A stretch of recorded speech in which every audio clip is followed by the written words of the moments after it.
अनभक्त मत बनिए, देशभक्त बनिए। 12 वर्ष बेमिसाल मोदी जी है मस्त और जनता है त्रस्त।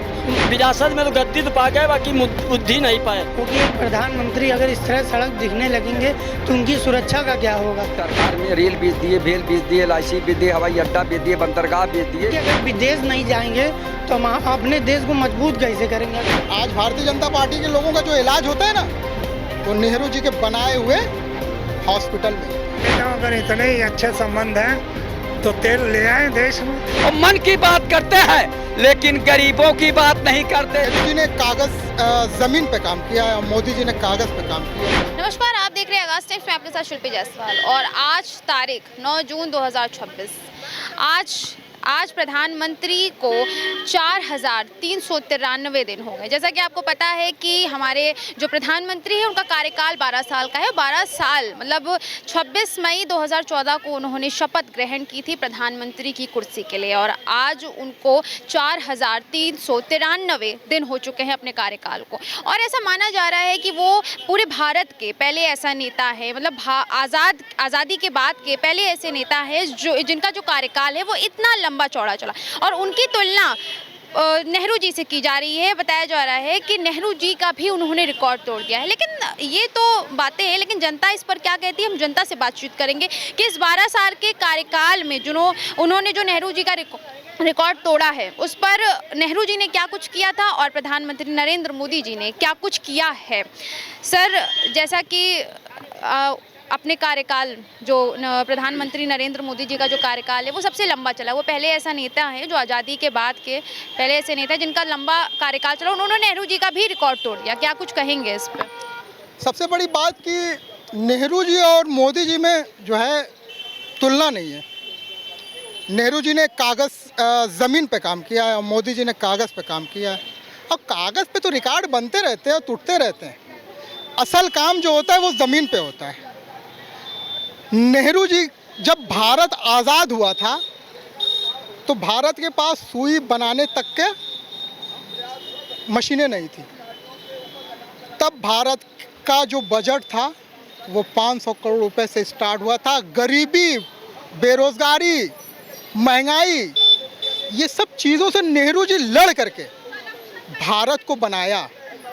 IT, IIM से जितनी संस्थाएं हैं, आज भारतीय जनता पार्टी के लोगों का जो इलाज होता है ना, वो नेहरू जी के बनाए हुए हॉस्पिटल में होता है। भारतीय जनता पार्टी वाले जो अपना शपथ ग्रहण समारोह करते हैं ना, वो वो कांग्रेस के बनाए हुए उसमें होता है। तो नेहरू जी का कोई मुकाबला नहीं है और भारतीय जनता पार्टी सिर्फ हवाई है और कोई मसला नहीं है इसका। ये सब नेहरू जी के कभी मुकाबला नहीं कर सकते। ये देश को नेहरू जी ने जिस हिसाब से सींचा है, संवारा है, भारतीय जनता पार्टी के बस की बात नहीं है। वो इस तरह के नहीं करे। और मोदी जी असफल प्रधानमंत्री हैं, असफल। अगर वो असफल होते तो इतना लंबा कार्यकाल जीते? अगर अभी हम पोल खोलना चाहें, अभी पोल खोलिए, आप ही की देन है, आप ही खोल दीजिए। बेहतरीन साम दाम दंड भेद का इस्तेमाल करके आप बंगाल को देख लीजिए। राहुल गांधी जी अपने प्रेस कॉन्फ्रेंस में चुनाव आयोग की चोरी को साबित करते हैं, लेकिन भारतीय जनता पार्टी और मीडिया मानने के लिए तैयार नहीं। चुनाव आयोग अपना रियल डेटा नहीं, चुनाव का समय का वो प्रसारण करता है। ये सब भारतीय जनता पार्टी की मिली भगत और चुनाव आयोग की मिली भगत है। जो चुनाव आयोग, जो मोदी सरकार कहती है वही चुनाव आयोग कहता है। तो इतना लंबा क्या, आप 4000 क्या, आप 8000 कर सकते हैं। आप अगर मशीनों का दुरुपयोग करके चुनाव जीतेंगे तो आप कुछ भी कर सकते हैं। आप क्या कहना चाहते हैं? क्या भाजपा जो है वो मशीनों का दुरुपयोग करके बार बार कार्यकाल में आई है? आप बंगाल पे कह रहे हैं। बंगाल उठा के देख लीजिए, आप उत्तर प्रदेश उठा के देख लीजिए, आप हरियाणा उठा के देख लीजिए, आप महाराष्ट्र उठा के देख लीजिए। आप देखिए तो, नज़र तो आप डालिए, तब ना आपको पता चलेगा कि कहाँ क्या क्या हुआ है। अगर निष्पक्ष चुनाव भारतीय जनता पार्टी करती तो ये रिकॉर्ड तो छोड़िए, पता नहीं क्या क्या भारतीय जनता पार्टी का चला जाता, फिर से 2 सीट पे चली जाती। लेकिन भारतीय जनता पार्टी को सिर्फ और सिर्फ कुर्सी से प्यार है, ना कि देश से प्यार है, ना कि देश की जनता से प्यार है। उनको कुर्सी चाहिए। उन्होंने अपने 12 साल के कार्यकाल में कुछ भी नहीं किया क्या? हमें बता दे भारतीय जनता पार्टी के लोग कि क्या किया। सर कुछ कहना चाहते, क्या कहेंगे? भारतीय जनता पार्टी की सरकार में, आदरणीय नरेंद्र मोदी जी की सरकार में रेल बेच दिए, भेल बेच दिए, LIC बेच दिए, हवाई अड्डा बेच दिए, बंदरगाह बेच दिए और यहाँ तक कि किसानों की ज़मीन बेचने पे भी तैयार हो गए थे। लेकिन उन्होंने खरीदा भी है। उन्होंने ED, CBI और चुनाव आयोग को भी खरीद लिया है। खरीदने का काम भी मोदी जी ने किया है। विकास की बात करते हैं, वही मोदी जी कहते थे हम आएंगे तो 2 करोड़ लोगों को प्रतिवर्ष रोजगार देंगे, देश से भ्रष्टाचार समाप्त करेंगे, देश से महंगाई समाप्त करेंगे, विदेशों में जमा काला धन ला के देश में खुशहाली लाएंगे। अगर 2 करोड़ लोगों को प्रतिवर्ष रोजगार दिए होते, आज 22 करोड़ लोग रोजगार पा गए होते। अगर भ्रष्टाचार समाप्त कर दिए होते तो कम से कम 50% आम जनता गरीबी रेखा से जो नीचे जी रही उसका जीवन स्तर उठ गया होता। और अगर ये महंगाई समाप्त कर दिए होते तो 15% और गरीबी रेखा से जनता का जीवन स्तर ऊपर उठ गया होता। लेकिन ये तो महंगाई पे महंगाई लाद रहे हैं जनता पे, जनता का खून चूस रहे हैं। आप बताइए, रोज जो है इनका गैस सिलेंडर का दाम बढ़ रहा, रोज डीजल पेट्रोल का दाम बढ़ रहा है और जनता के टैक्स से पैसे से लोग जो है मजा उड़ा रहे हैं। आप क्या चाहते हैं, क्या मोदी जी अपने जेब से दें क्या सबको? मोदी जी क्या अपने जेब से दे रहे हैं? कभी भी दिए हैं? ये जनता के टैक्स के पैसे से ये लोग जो है वेतन भी पाते हैं, हवाई जहाज से भी चलते हैं और 100 गाड़ियों का काफिला भी लेके चलते हैं ये। और सुनिए, जो विधायक निधि और सांसद निधि बनी है वो अपने नाना के घर से नहीं लाते हैं, जनता के टैक्स के पैसे का वो रहता है। जो विधायक निधि और सांसद निधि बना है उसका भी सही ढंग से प्रयोग नहीं करते, उसमें भी भ्रष्टाचार करते हैं। माननीय योगी आदित्यनाथ जी संत महंत मुख्यमंत्री हैं और रोज कहते हैं अपराध मुक्त उत्तर प्रदेश, भ्रष्टाचार मुक्त उत्तर प्रदेश, गुंडा मुक्त उत्तर प्रदेश, जबकि रोज जो है यहाँ हत्याएं हो रही हैं, बहन बेटियों की इज्जत लूटी जा रही है और भ्रष्टाचार हो रहा है। जल जीवन मिशन में घोर भ्रष्टाचार हुआ और दवाओं में किंग जॉर्ज मेडिकल कॉलेज में देखिए कितना बड़ा घोटाला हो गया। तो ऐसे तमाम अस्पतालों में घोटाला है। लोक निर्माण विभाग, सिंचाई विभाग और जो है परिवहन विभाग और RTO दफ्तर में चले जाइए। आपसे मोदी जी का, आपसे सुनिए आपसे मोदी जी का कार्यकाल पूछा था, आप तो पोल खोल रहे हैं उनकी। मोदी जी के कार्यकाल 12 वर्ष बेमिसाल, 12 वर्ष बेमिसाल। मोदी जी है मस्त और जनता है त्रस्त। मोदी जी का कार्यकाल इसी तरह से चलेगा। मोदी जी तो बाड़ी के सौदागर हैं, बाड़ी के जादूगर हैं, बाड़ी के जो है व्यापारी हैं। वही बाड़ी बेच के जुमला फेंकते हैं। झाल मूड़ी कैसे खाया जाएगा, मेलोनी को मेलोडी कैसे खिलाया जाएगा। अभी आम आ गया है आम, अब आम कैसे चूस के खाया जाएगा, कतरा कतरा खाया जाएगा। गरीबी, बेबसी, लाचारी में जो जनता जी रही, यही मोदी जी कहते थे केवल 50 दिन दे दो। अगर जो है मुझसे कोई गलत काम होता है, जिस चौराहे पे बुलाओगे उस चौराहे पे आऊंगा, जो सजा देना हो वो सजा दे देना। आज चौराहे पे खोदता हूं तो मोदी जी कहीं दिखाई नहीं देते, केवल उनकी होर्डिंग और दिखाई देती हर पेट्रोल टंकी पे। मोदी जी ने जो कहा था वो कर तो रहे हैं। सुनिए सर, मोदी जी जो कहे वो कर तो रहे हैं। मोदी जी कहे तो हर चौराहे पर दिखाई देंगे, तो देते तो और क्या चाहिए आपको? होल्डिंग ही दी सही तो। होर्डिंग में दिखाई देंगे और अपने नहीं दिखाई देंगे और मन की बात करते हैं, लेकिन गरीबों की बात नहीं करते, महंगाई की बात नहीं करते, भ्रष्टाचार की बात नहीं करते, केवल मन की बात से संतुष्ट कर। अरे जनता की भी बात तो सुन लिया करिए देश के प्रधानमंत्री जी। तो जो सर जी कह के गए हैं कि जनता की बात नहीं सुनते प्रधानमंत्री, तो क्या कुछ कहेंगे? देखिए, एक चीज़ हम आपको बता दें, भारतीय जनता पार्टी ने सबका साथ, सबका विकास, सबका विश्वास, सबका प्रयास, हर हर मोदी, घर घर मोदी के नाम पर चुनाव हुआ। दूसरी चीज़ रह गई, समाजवादी पार्टी का मुखिया और माननीय कांग्रेस का मुखिया, ये दोनों जो है विरासत में तो गद्दी तो पा गए, बाकी बुद्धि नहीं पाए। तो बुद्धिहीन, मुद्दा बेहीन, संस्कार बेहीन। दूसरी चीज़ रही है, आपने 14 देखा, 17 देखा, 19 देखा, 22 देखा, 24 देखा, सब ठगबंधने में गया और जाने के बावजूद में अभी वापस होने की संभावना नहीं। एक आरक्षण की, संविधान की फर्जी कापी लेकर पूरे देश भर में घूमे। हमारी ही समाजवादी कांग्रेस वाले हमारी ही टोपी धरते, हमारे साथ ही फोटो खींचाते और हमारी ही गर्दन काटते और कहते हैं भाजपा तुम्हारी दुश्मन है। अरे आने वाले समय में जिस दिन समाजवादी कांग्रेस से मुसलमान निकलेगा तो दोनों की जो है नैया बूढ़ जाएगी। और मुसलमानों ने भी तय कर लिया है कि 20% मुसलमान न दरी बिछाएगा, न 7% यादव राज करेगा। अब होगी। चलिए, ये इन्होंने जो बताया है कि क्या कहते हैं सपा और कांग्रेस और जितनी भी बातें कही हैं, आप कुछ क्या कहेंगे? देखिए ऐसा है कि मैं देश की जनता से अपील करना चाहता हूँ आपके चैनल में से कि अनभक्त मत बनिए, देशभक्त बनिए। आज देश का हमारा जो दिशा और दशा हो रही है बहुत ख़राब हो रही है। बेरोज़गारी बढ़ती जा रही है, भ्रष्टाचार बढ़ता जा रहा है। आप कह रहे हैं कि मोदी जी के 4 साल 5वां साल, आप ये बताइए उन्होंने दिया क्या है? शमशान, कब्रिस्तान, हिंदू मुसलमान जातिवाद, इसके अलावा क्या दिया? जो कुछ भी दिया तो अडानी अंबानी को दिया है। नहीं दिया क्यों नहीं है? महिला को सुरक्षा दी है, शिक्षा दी है, और क्या चाहिए? अब विकास दिया है। सुरक्षा पहले नहीं होती थी, पहले हमारी माँ बहनों की सुरक्षा नहीं होती थी। ये सब जुमलेबाजी है। जनता को समझना, मैंने क्या कहा फिर वही कह रहा हूँ कि अब जनता को देशभक्ति की ओर वापस आना है। अगर देश को बचाना है, अनभक्ति को त्याग दें और देशभक्ति से प्यार करें। यही मुझे कहना है, यही मेरी जनता के लिए आपके चैनल से माध्यम संदेश है। जय हिंद, जय भारत। नेहरू जी का रिकॉर्ड तोड़ दिया प्रधानमंत्री मोदी ने, क्या कुछ कहेंगे? देखिए हमारे देश के जो प्रधानमंत्री नरेंद्र मोदी जी हैं वो बहुत अच्छा कार्य कर रहे हैं। उनके जैसा प्रधानमंत्री आज तक ने कभी नहीं देखा है। आप पहले मुझे अभी दिखे हैं जो प्रधानमंत्री की इतनी सराहना कर रहे हैं, बाकी तो सब विपक्ष वाले ही लग रहा है हमको। देखिए जो अच्छा काम करता है उन्हीं की ही तारीफ होती है। अब जैसा भी एक भैया कह रहे थे प्रधानमंत्री जी सड़क पे दिखते नहीं, क्योंकि एक प्रधानमंत्री अगर इस तरह सड़क दिखने लगेंगे तो उनकी सुरक्षा का क्या होगा? ये भी तो देखिए, कोई चलते फिरते इंसान तो होते हैं, देश के वो हैं, हमारे राष्ट्रीय लीडर हैं, तो हर सड़क पे तो दिखाई नहीं, सिर्फ कार्यक्रम में ही दिखेंगे। तो प्रधानमंत्री जी एक अच्छा कार्य कर रहे हैं।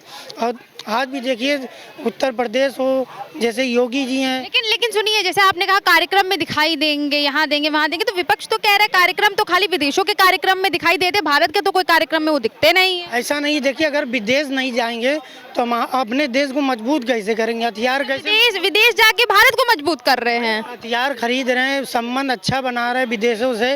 कल को अगर कोई बात होती है, सबका संबंध तो अच्छा होना चाहिए। अच्छा, आपने ये बात कही है विदेश जाके संबंध अच्छे बना रहे हैं। एक मुझे बात याद है कि छाबड़ा जी, आपको याद है वो क्या कहते हैं, जनता बोलती थी कि यहाँ के मुस्लिम्स जो हैं उनको वो बदबू समझते हैं और वहाँ के जो हैं वहाँ से संबंध बना रहे हैं। देख रहे भाई साहब क्या कह रहे हैं, वहाँ से संबंध बनाने जाते हैं वो। एक लाइन का जवाब दे देता हूँ, अगर इतने ही अच्छे संबंध हैं तो तेल ले आए देश में, तेल ले आए देश में।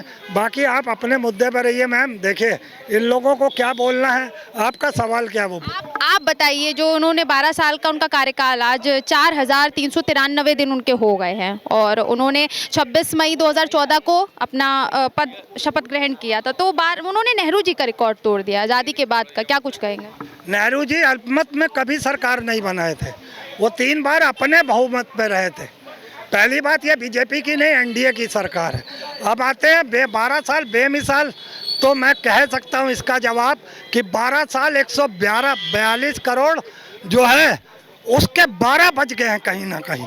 ये 12 सालों में जिस तरीके से नरेंद्र मोदी ने 142 करोड़ के 12 बजा दिए हैं, इससे आपको पता चल जाएगा कि मोदी का कार्यकाल कैसा रहा। अब आते हैं दूसरी बात पे। अभी नरेंद्र मोदी तो पहले वोट चोर का इल्ज़ाम वोट चोरी पे था, अभी चंद दिन पहले मंदिर का खजाना लूटा चोरी की। अब तो रक्षा मंत्री खुद कह रहा है, खुद राजनाथ कह रहा है कि 25 करोड़ लोग जो है गरीबी रेखा से ऊपर चले गए हैं। तो मैं पूछना चाहता हूँ राजनाथ जी से कि क्या 25 करोड़ के 5 किलो का राशन क्या नरेंद्र मोदी खुद हड़प किए ले रहा है? बहुत बड़ा सवाल है, इल्ज़ाम है राजनाथ का। स्कैम बताया उसने नरेंद्र मोदी का कि अगर 25 करोड़ आवाम 5 किलो राशन लेना बंद कर दिया है, वो गरीबी रेखा से ऊपर चली गई है, तो वो 5 किलो का राशन नरेंद्र मोदी खुद खा रहा है तो कबूले, क्योंकि राजनाथ ने एक बहुत बड़े स्कैम को खोला है और अब नरेंद्र मोदी ही उसकी बात का जवाब देंगे। और एक आखिरी सवाल कह दूं, नेहरू की बराबरी करने के लिए 2029 में यही इंडिया गठबंधन नरेंद्र मोदी को 11 साल के लिए जेल भेजेगी, तब नेहरू की बराबरी करिएगा। नेहरू जी अपने जीवन में 11 साल उन्होंने जेल भी देखी है। अगर 3 बार प्रधानमंत्री रहे हैं, बहुमत के साथ रहे हैं, अल्पमत की सरकार नहीं है, तो नरेंद्र मोदी को शर्म आनी चाहिए कि एनडीए की सरकार के प्रधानमंत्री हो, बीजेपी के प्रधानमंत्री नहीं हो। ये शर्म आनी चाहिए तुम्हें कि जो तुम्हारा ये प्रोपोगंडा होता है इससे लोग थोड़ा हंसते हैं, तुम्हारा मजाक उड़ाते हैं। खैर मजाक तो तुमने कोई मेलोडी देना हो, तुमने देश का मजाक उड़ाया हुआ है। 17 लाख का हीरा जिल बाइडेन को दिया था तुमने, कई उपहार दिए थे तुमने मेलोनी को, कई उपहार दिए थे तुमने उसके। तो विदेशों से संबंध बना रहे हैं ना, अभी भैया ने बोला तो विदेशों से संबंध अच्छे बना रहे हैं, इसीलिए तो मेलोडी और सब दे रहे हैं। एब्स्टिन संबंध बना रहे हैं, मतलब आपके कहने का मतलब एब्स्टिन संबंध बनाने के लिए देश की जनता का पैसा लूट के किसी को हीरे दो, किसी को चांदी दो, किसी को सोना दो, एब्स्टिन फाइल बनाने जाते हैं। अरे अपनी बीवी को अगर एक मेलोडी दी होती तो मान जाता, और दूसरे को बीवी से राजनीति थोड़ी ना करनी है, आप ये समझिए ना। तो अच्छा, अब आप समझा रही है तो बहुत अच्छी बात है। ये मेरे दिमाग में क्यों नहीं आया कि मेलोडी खिला के भी 100 गोलियों का पैकेट खिला के राजनीति की जा सकती है। तो मैं भी अब 10-5 पैकेट खरीद ही लूँगा आज। हमको राजनीति शुरुआत करने के लिए आपने सही रास्ता बताया कि मैं भी 8-10 पैकेट जो है मेलोडी के खरीद लूँगा। तो प्रधानमंत्री नरेंद्र मोदी को आज अपने कार्यकाल के 4 साल 4,393 दिन हो गए हैं, और उन्होंने जो शपथ ग्रहण की थी 26 मई 2014 को, उनके 12 साल कार्यकाल के हो गए, और उनको जोड़ा जा रहा है नेहरू जी से कि उन्होंने आज़ादी के बाद उनका रिकॉर्ड तोड़ दिया है। पहले वो नेता ऐसे हैं जिन्होंने आज़ादी के बाद अपना रिकॉर्ड तोड़ा, क्या कुछ कहेंगे? देखिए, जिस प्रकार से आप आज़ादी के बाद देखेंगे तो पूर्ण गठबंधन की सरकार आई थी, और बीच में जिस प्रकार से हमेशा 22 पार्टियों, 10 पार्टियों, 15 पार्टियों को एक 90 के बाद और 2000 तक ले जो गठबंधन था, तो कहीं ना कहीं मोदी जी का जो छवि है, जो पूर्ण बहुमत की सरकार आ रही है, तो निश्चित रूप से नेहरू जी के बाद उनके सक्षम पार्टी है कि उनकी पूर्ण बहुमत की सरकार आ रही है। बाकी जितने भी पार्टियां हैं उनकी पूर्ण बहुमत की सरकार नहीं, करीब कई दशक तक चला, तो कम से कम उस दहलीज पर माननीय मोदी जी हैं कि जिनकी पूर्ण बहुमत की सरकार है, और जवाहरलाल नेहरू जी से आगे वो चल रहे हैं। 143-194 दिन का। लेकिन विपक्ष बार बार कह रहा है कि वो तो जो ईवीएम है उनको चोरी करके प्रधानमंत्री इतने साल तक बने रहे। देखिए, जब जनता के लिए काम करेंगे तो जनता उनको आशीर्वाद देती है। निश्चित रूप से कांग्रेस जिस बैकफुट पर आना चाहिए, जिसको शासन को घेरना चाहिए, तो वहाँ पे नहीं, कोई कार्यक्रम नहीं करती जो विपक्ष घेरती रहती। माननीय मोदी जी ने हर घर में लाइट, पानी, बिजली और आवास और जैसे मूल सुविधाएं, जैसे अनाज का वो सुविधा दी है जो कांग्रेस देने में विफल थी। वो बड़े बड़े लोगों को पैसा देती थी, बाकी लोगों को छोड़ देती थी। आप दिल्ली का देखेंगे, जितनी बढ़िया ज़मीनें एक ही आदमी को दी गई, हरियाणा के एक ही आदमी को ज़मीनें जो दी गई, वो भी मात्र कम पैसे में दिया गया। कहीं ना कहीं आपका जो 2014 से 2009 से जो 14 तक ले कार्यकाल था, सबसे ज़्यादा स्कैम वाला आपका कार्यकाल। जब भी कांग्रेस आती है एक बड़ा घोटाला होता है। तो क्या बीजेपी के कार्यकाल में स्कैम नहीं होता है क्या? 10 साल में कोई घोटाला नहीं हुआ है। अच्छा, और ये जो बार बार पेपर लीक के खबरें आ रही हैं, 93 पेपर लीक हुए हैं, 93 बार। निश्चित रूप से पेपर लीक हुआ है। पेपर लीक होकर उस पर पेपर हुआ होता तो निश्चित रूप से गरीब बच्चे नहीं हो पाते, मगर सरकार ने कैंसिल किया है। मगर उसके साथ ये भी सुझाव है कि जो भी ऐसे घटनाओं में पाए जा रहे हैं उनके साथ सख्ती की जाए, क्योंकि ये पिछले सरकारों में भी होती है, इस सरकार में अगर हो रही है तो अगर कड़ा एक्शन लिया जाएगा तो आने वाली सरकारों में ये चीज़ें नहीं दिखेंगी। सर, आज 9 जून है, आज हमारे माननीय प्रधानमंत्री जी को 4,393 दिन हो चुके हैं उनका जो कार्यकाल है, और 12 साल का कार्यकाल उनका रह चुका है, और उनकी तुलना जो है वो नेहरू जी से लगाई जा रही है कि उन्होंने आज़ादी के बाद उनका रिकॉर्ड तोड़ा। वो पहले ऐसे नेता हैं जिन्होंने इतने साल तक हुकूमत की है भारत पर, क्या कुछ कहेंगे? ये तो बहुत उनको बधाई के पात्र हैं जो इतने नेहरू जी का मतलब उन्होंने रिकॉर्ड तोड़ा। अब आगे पता नहीं कोई तोड़ पाएगा कि नहीं तोड़ पाएगा, लेकिन माननीय प्रधानमंत्री जी इस बधाई के पात्र हैं, और उनको मैं हार्दिक शुभकामनाएं देता हूं। और बहुत लोगों का वो तोड़ेंगे रिकॉर्ड, बिकॉज उनको इस्तीफा तो देना नहीं है। जब इस्तीफा ही नहीं देंगे तो रिकॉर्ड तो टूटता है। रिकॉर्ड बनता तो क्या जिंदगी भर इस्तीफा नहीं देंगे क्या? अब रिकॉर्ड बनता ही है टूटने के लिए, रिकॉर्ड बनता ही है टूटने के लिए। तो एक नेहरू जी ने रिकॉर्ड बनाया था और इन्होंने रिकॉर्ड तोड़ दिया, और आगे अब पता नहीं कौन रिकॉर्ड तोड़ेगा। जनता तो ये भी कह रही है रिकॉर्ड 11 साल जेल का भी है, तो उसको भी उनको देखना चाहिए। जैसे नेहरू जी 11 साल जेल में रहे, तो वैसे उनको भी, उसका भी तो रिकॉर्ड तोड़े।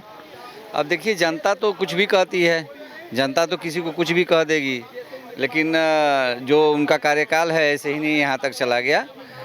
बशर्ते अब जेल में गए हैं कि कहाँ कहीं जाके वो पूजा पाठ भी किए हैं, तो वो सब सारी चीज़ें हैं उनके ज़िंदगी में, लेकिन वो अगर अच्छा काम कर रहे हैं, हम तो एक विपक्ष पार्टी के हैं, अखिल भारतीय सर्वजन हित पार्टी के हैं, तो वो जो काम अच्छा कर रहे हैं तभी तो पंतप्रधान बने हुए हैं। चलिए, आप विपक्ष पार्टी के हैं, पर एक सवाल मेरे मन में आया है कि ईवीएम की चोरी का जो है वो उन पर इल्ज़ाम लगा है कि उन्होंने ईवीएम की चोरी करके इतने साल तक सत्ता में रहे हैं।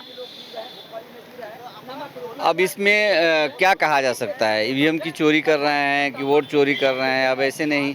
मान लीजिए और बहुत स्टेट हैं जहाँ पे दूसरे पार्टी की सरकार है, 15 साल से यहाँ पे बंगाल में भी सरकार थी, तो उस समय भी ईवीएम चोरी, अगर ईवीएम ही चोरी होना है तो ईवीएम चोरी हो सकती है। हमें अपने काम पे अब मेहनत करना चाहिए। ईवीएम पे कोई, हम विपक्षी पार्टी के हैं, अपनी मेहनत करना चाहिए। अगर हम कहें कि हम अखिल भारतीय सर्वजन हित पार्टी से हैं और हमारा ईवीएम चोरी हो गया इसलिए हमें कोई वोट नहीं मिला, हमारे काम में कुछ कमी रह गई इसलिए हमें वोट नहीं मिला और इसलिए हम नहीं आए, कितना वो भी हम, अगर पूरी जनता हमको ही चिल्ला रही है, बार बार चिल्ला रही है कि हम आपको बनाएंगे, अखिल भारतीय सर्वजन हित पार्टी चिल्लाने लगे तो कितना भी ईवीएम टूटेगा रिकॉर्ड, तो ऐसा नहीं होगा कि हमको वोट नहीं मिलेगा।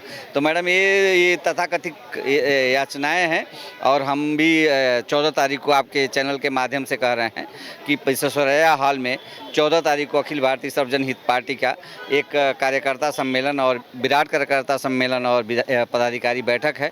मैं भी यही चाहूँगा कि सब लोग आएँ और हमारी नीति और नीयत को सुने और जाने कि एक विकल्प के रूप में अखिल भारतीय सर्वजन हित पार्टी उत्तर प्रदेश में आ रही है, इसको हमको ज़रूर सुने। आ रहा आप प्रधान, आपके हमें एक खुशी हो रही है कि आपके चैनल के थ्रू हमने एक अपना बात बताया, आपने मौका दिया बताने के लिए। रहा प्रधानमंत्री जी की बात, तो मैडम देखिए,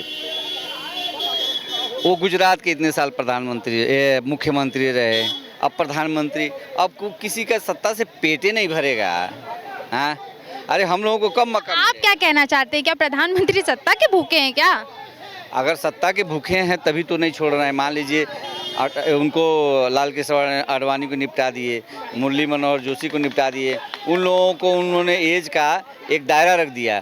क्या इनका एज नहीं हुआ है?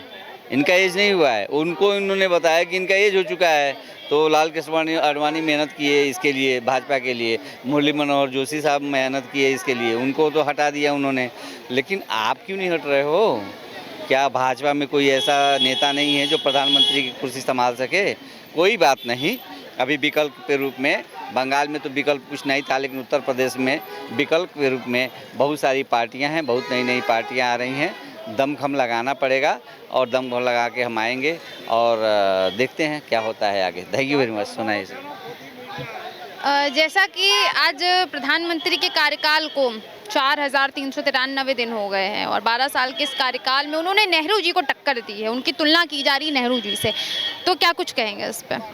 देखिए, शुरुआती दौर था, शुरुआती दौरान में जब होता है किसी घर परिवार और देश को बनाने के लिए बहुत मेहनत करनी पड़ती है। आज उसको बिल्कुल पीछे करने की जो तरीका है वो अपने तरीका में बहुत अंतर है। पहले बनाया गया, अब वो पीछे जा रहा है। सरकारी सुविधाओं को बनाया गया था, आज बिल्कुल ख़त्म किया जा रहा है। तो उसमें इसमें अंतर है, एक बिगाड़ना एक बनाना, बहुत अंतर है। वही देश की हमारी संस्कृति है, मजबूती है कि हमारे देश के लिए, हित के लिए वो सही रहेगा। वो उसको आप ख़त्म कर देंगे तो बिल्कुल हमारे देश में बचेगा का, तो हमारा देश आज़ादी का मतलब नहीं है। जैसे तब हम लोग गुलाम थे, आज भी गुलाम थे, गुलाम का नाम है ख़त्म कर देना, जिसको अधिकार नहीं था। तो क्या कहना चाहते हैं? सुनिए तो क्या, तो सुनिए तो आप क्या कहना चाहते हैं? क्या बीजेपी की सरकार में अब गुलाम है क्या? आप वही चीज़ कहवाएंगे अपनी मर्जी से कि मेरी मर्जी से चलेंगी? तो आप अपनी मर्जी बताइए। तो रहे हैं कि जाति समीकरण से जो सारे लोगों को अधिकार दिया गया था, जाति के हिसाब से कोई अधिकार नहीं था, उनके हिसाब से उनको काम करने के हिसाब से उनका नाम रखा गया था, उस हिसाब से काम दिया गया था, अधिकार में रखा गया था। वो संवैधानिक व्यवस्था जो हक दिया गया उसको छीना जा रहा है। इसीलिए तो बच्चों की नौकरी, जो भारत सरकार की नौकरियाँ बेची जा रही है, निजीकरण किया जा रहा है, यही तो हक छीना जा रहा है। अब इसको कोई समझे ना समझे, तो आज जिस हवा में आप बनाएंगे वही हवा के लोग जानेंगे। वो तो खत्म हो रहा है। जो अधिकार का अलग चीज़ है, जिम्मेदारी सब विभाग के अधिकार को बराबर का हक होना चाहिए, लेकिन नहीं हुआ। खाली पढ़ने लिखने का हक हुआ है, बस इतना। बाकी जो उनके सुविधा आप ख़त्म कर देंगे, आपको जो आप लड़ के चुनाव जाएंगे तो आप सत्ता पर जाएंगे तो अपने लोगों को भर्ती करेंगे तो हम लोग पहुंच ही नहीं पाएंगे, तो वो मिलवा नहीं करेगा। यही है हमारे देश की राजनीति। पहले काट मार के राजा बनते थे, आज राजनीतिक से राजा बनते हैं। तो हम लोग बहुत पीछे हैं, इसलिए हमारी कमियां हैं कि हम नहीं वहाँ पहुँच पा रहे हैं। इसलिए हम भाई मान रहा हूँ कि आज एहसास हो रहा है कि हमारी कमियां है, इसलिए उसका ये लाभ उठा रहे हैं। ये जीवन से पहले से ही ये मजबूत है, बुद्धि से, दिमाग से, कला से, इसलिए राज पहले भी किए, आज भी कर रहे हैं ये लोग। नेहरू जी से जोड़ा जा रहा है मुख्य प्रधानमंत्री नरेंद्र मोदी को, क्योंकि वो आज़ादी के बाद के पहले ऐसा नेता हैं जिन्होंने नेहरू जी का रिकॉर्ड तोड़ दिया, 12 साल का कार्यकाल। बिल्कुल बिल्कुल, ये भारतीय जनता पार्टी की स्पष्ट नीति, जनता की सेवा के आधार पे आज नेहरू जी का जो सबसे बड़ा कार्यकाल प्रधानमंत्री का माना जा रहा था, उसको इस जुलाई में हमारे माननीय प्रधानमंत्री मोदी जी उसको तोड़ने जा रहे हैं, जो इस देश की जनता के विश्वास के वजह से हो रहा है। और उन्होंने देश का विकास में काम किया है, इसलिए देश की, प्रदेश की जनता उनको बराबर भारतीय जनता पार्टी की सरकार को चुन रही है। भारतीय जनता पार्टी की सरकार जो रही हमेशा, वो सबका साथ, सबका विश्वास, सबके विकास के आधार पे काम किया है और वो उसी आधार पे काम कर रही है। केंद्र सरकार की जितनी भी योजनाएं हैं, उनका लाभ जो जिनको मिलना चाहिए, वास्तविक हकदार था, उसको मिल रहा है। लेकिन विपक्ष तो कह रहा है कि वो तो वोट चोरी करके कार्यकाल अपना बढ़ाए हैं। विपक्ष के पास कोई वही नहीं, वो तो 14 साल 10 साल से यही रोना रो रहा है, और चूँकि उनका कोई विजन नहीं, उनको जनता देख चुकी है ना, और उनके कार्यकाल को देखो, जो हमारे कार्यकाल को जनता देख चुकी, तभी तो हम दूसरे को चुना। जब हमने गलत जनता के साथ किया, तभी दूसरे को बार बार वो चुन रही है। अगर हम जनता के साथ सही काम करते तो हमको हटा करके क्यों दूसरे को चुनती। तुमने जनता को सिर्फ लूटने का काम किया, बरगलाने का काम किया, भ्रष्टाचार में ढकेलने का काम किया, अपराध में ढकेलने का काम किया, जिसका आज ये है कि 22 प्रदेशों में भारतीय जनता पार्टी की सरकार है। और तीसरा टर्म हमारे प्रधानमंत्री जी, जो कि जवाहरलाल नेहरू का भी वो काटने जा रहे हैं, जो सबसे ज़्यादा प्रधानमंत्री जवाहरलाल नेहरू रहे, वो जुलाई में वो जवाहरलाल नेहरू को क्रॉस कर जाएंगे। और कितने दिन तक के अभी प्रधानमंत्री कुर्सी पर रहेंगे? बस ज़्यादा दिन नहीं रहेंगे, बस यही उपलब्धि हासिल करना था भारतीय जनता पार्टी को। आपको मैं बता दे रहा हूँ आपके चैनल के माध्यम से, क्योंकि ये कांग्रेसी है, ये लोग कहते, लेकिन उसको भी उपलब्धि को काटने का काम सिर्फ भारतीय जनता पार्टी की सरकार ने, भारतीय जनता पार्टी के नेता ने किया है, और वो करने जा रहे हैं, जो कि वो ये गाल बजाते सबसे ज़्यादा प्रधानमंत्री हमारे पंडित जवाहरलाल नेहरू, पंडित का मौलाना जवाहरलाल नेहरू थे, लेकिन अब वो गाल 11 जुलाई के बाद ख़त्म हो जाएगा। 11 जुलाई से 1 महीना और ज़्यादा हो रहे हैं, उनसे 1 महीना ज़्यादा का कार्यकाल हमारे प्रधानमंत्री का होगा, हो करके, और दूसरा कोई प्रधानमंत्री इस देश की गद्दी को संभालेगा। तो जैसा कि आप सबने देखा कि जिस तरह से प्रधानमंत्री के कार्यकाल को आज 4393 दिन हो चुके हैं। 26 मई 2014 को उन्होंने अपनी शपथ ग्रहण ली थी, प्रधानमंत्री की कुर्सी संभाली थी, और जिस तरह से उनका 12 साल का कार्यकाल रहा है, उनको जोड़ा जा रहा था कि वो नेहरू जी का रिकॉर्ड तोड़ दिए हैं, क्योंकि नेहरू जी का भी कार्यकाल 11 साल था और उनका कार्यकाल भी अब 12 साल का होने वाला है। तो ये जो 12 साल का कार्यकाल था, उसमें जो उन्होंने किया, अच्छा बुरा सारी चीज़ें जनता ने आपको बताई, और जनता ने जो कुछ समझा वो आपके समक्ष रखा। तो आप भी क्या कहेंगे नीचे कमेंट बॉक्स में बताइए। कैमरामैन अमित के साथ मैं शिल्पी जायसवाल, लखनऊ।